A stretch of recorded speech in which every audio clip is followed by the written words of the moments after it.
বলেছেন আজিম, আরশকে বলেছেন আজিম, নবীর চরিত্রকে আল্লাহ বলেছেন আজিম, কোরআনকে আজিম বলেছেন। এটা কেমন কোরআন প্রাণের বাবাজি, কেমন কোরআন, কত বড় ভান্ডার কোরআন, যে কোরআনকে আল্লাহ আজিম বলেছেন। দিনের নবী বলেন এই ছোট্ট ভান্ডারে এত বড় ভান্ডার দিয়েছে। আল্লাহ যদি বড় করে দিত 70,000 উট কোরআনকে বহন করতে পারতো না। মুসা নবী তুর পাহাড়ে গিয়েছে, আল্লাহ কিতাব দিয়েছে, মুসা নবী নাড়াইতে পারতেছে না। আল্লাহ বলেন মুসা বাড়ি নিয়ে যাও।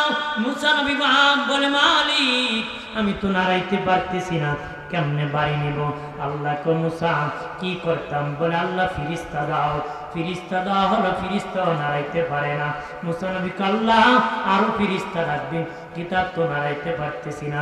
আল্লাহ তো কোনো ফিরিস্তা নিতে পারবে না, আমি আল্লাহ এখন তোমার জন্য সহজ করে দিলাম, হালকা করে দিলাম। মুসা তুমি ধরে একাই বাড়ি নিতে পারবা। সুবহানাল্লাহ। আমার দিনে নবী বলেন ওই কোরআনকে যদি আল্লাহ বড় করে দিত রে, আর 70,000 উট বহন করতে পারতো না। ওই কোরআনকে বলেছেন আজিম। আর বাবা হুয়া রাব্বুল আরশিল আজিম, আরশকে বলেছেন আজিম। কত বড় আরশ! আয়াতুল কুরসির মধ্যে আছে জমিনটা যত বড় আরশের মধ্যে তত বড় একটা কুরসি আছে। জমিনটা যত বড় আরশের মধ্যে এত বড় একটা কুরসি আছে। মসজিদ বড় না মিম্বর বড়? কথা বলেন না। মসজিদ বড় এ বাবাজি, মসজিদ অনেক বড়, মিম্বর অনেক ছোট। এবার বলেন দুনিয়ার সমান যদি আরশে কুরসি থাকে, আরশটা কত বড়? আরশটা কি কত বড়? ওই আরশকে আল্লাহ বলেছেন আজিম। আরশকে বলেছেন কি? আরশকে বলেছেন আজিম। আর কোরআনকে বলেছেন আজিম, নবীর চরিত্রকে বলেছেন আজিম, মহান মহান। সুবহানাল্লাহ বলেন না। আমার নবী দয়ালু, আমার নবী দয়ালু। নবী পাল্টা আঘাত করেন নাই। কেউ যদি গালি দেয় নবী গালি দেন না। নবীর ঘরে আসিয়া ময়লা দিয়া ভরপুর করেছে, নবী প্রতিবাদ করেন নাই। মসজিদ নবীর বারান্দায় দাঁড়িয়ে প্রস্রাব করেছে, তাকে আক্রমণ করেন নাই। নবী বুঝিয়ে দিয়েছেন, সাহাবীদেরকে পরিষ্কারের কথা বলেছেন। ও বাবাজি, আল্লাহর নবীর কেমন চরিত্র, এটা আল্লাহর কাছে খুলুকিন আযীম, মহান চরিত্র। একটু চিল্লায় বলে মারহাবা। মহান চরিত্র, আজিম চরিত্র। যে চরিত্রের উপর কোন চরিত্র, যে চরিত্রের মধ্যে কোনো কলঙ্ক নাই, যে চরিত্রের মধ্যে কোনো দাগ নাই।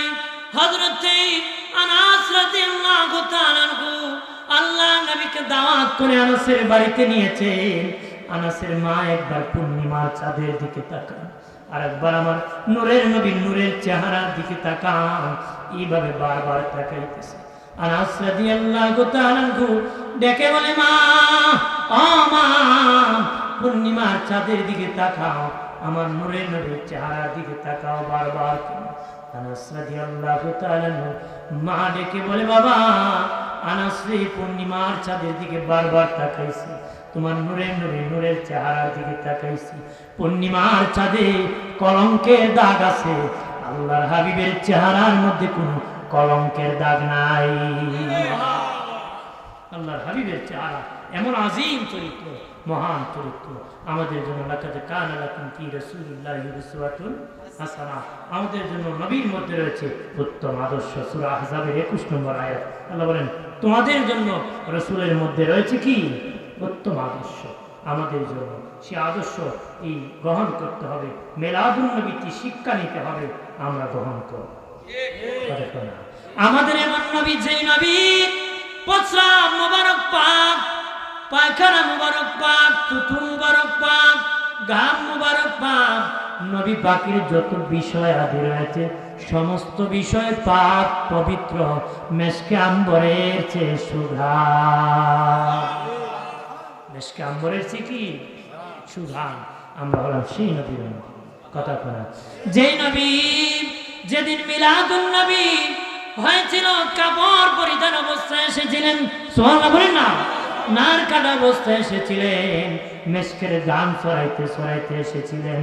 ওই নবী বাম পাদরের নিচ দিয়ে পৃথিবীতে এসেছিলেন। ওই নবী আসার পরে উম্মতি বলে কান্না করেছিলেন। ওই নবী খতনা অবস্থায় পৃথিবীতে এসেছিলেন।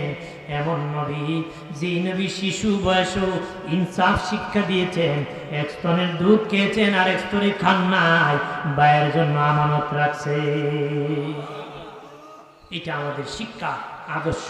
মিলাদুন্নবী নিতে হবে, কথা কোন ঠিক না? আমরা মিলাদুন্নবী পালন করব, অবশ্যই করব। মিলাদ যার সিরাত তার, সিরাত যার মিলাদ তার। মিলাদুন্নবী যার, সিরাতুন্নবীও। সিরাত মানে কি? নবীর জীবন বৃত্তান্ত। মিলাদ মানে নবীর আগমন। বলে মিলাদ ছাড়া কি সিরাতে কলম বলা যায়? কথা বলে মিলাদ ছাড়া সিরাতে কোনো কলম বলা যায়? আগে মিলাদ, তারপরে কি? আগে মিলাদ, তারপরে কি? সিরাত। আমাদের সিরাতটা সারা জীবনের সঙ্গে আমারও আছে, আপনারও আছে। মিলাদটা আমরা সারা বছরই করি, কিন্তু আগমনের দিন মিলাদুন্নবী, ঈদে মিলাদুন্নবী রবিউল আউয়াল মাস, কিন্তু মিলাদ আমরা সারা বছরই। আমি প্রথমেই কইছি, যা অনেকে কয় সিন্নি খাওয়ালে আমরা নাকি রবিউল আউয়ালে করি। আরে ভাই, এই কথা কয় না, সারা বছরই গুরু খাই না, কথা কয় না। সারা বছরই কি বিরিয়ানি খাই, গরু খাই, কত বস্তু খাই না। তুমি এই চিন্তা করো না যে খালি রবিউল আউয়ালে খাই, এই মাসেও খাই, সারা বছরই খাই। যে খাই তো আও, খাওয়া জন্য চুলটা নিয়ে লাভ আছে? হ্যাঁ, ব্যাগ না জান বাসে।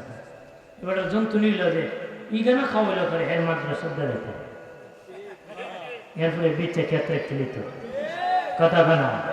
এর কত হলো ছাগল, বকরি, বেড়া, দুম্বা যা আছে আমার মাদ্রাসা দেলা, এই বিচ্ছে বিয়া 3টা করে নিত, কথা বানা।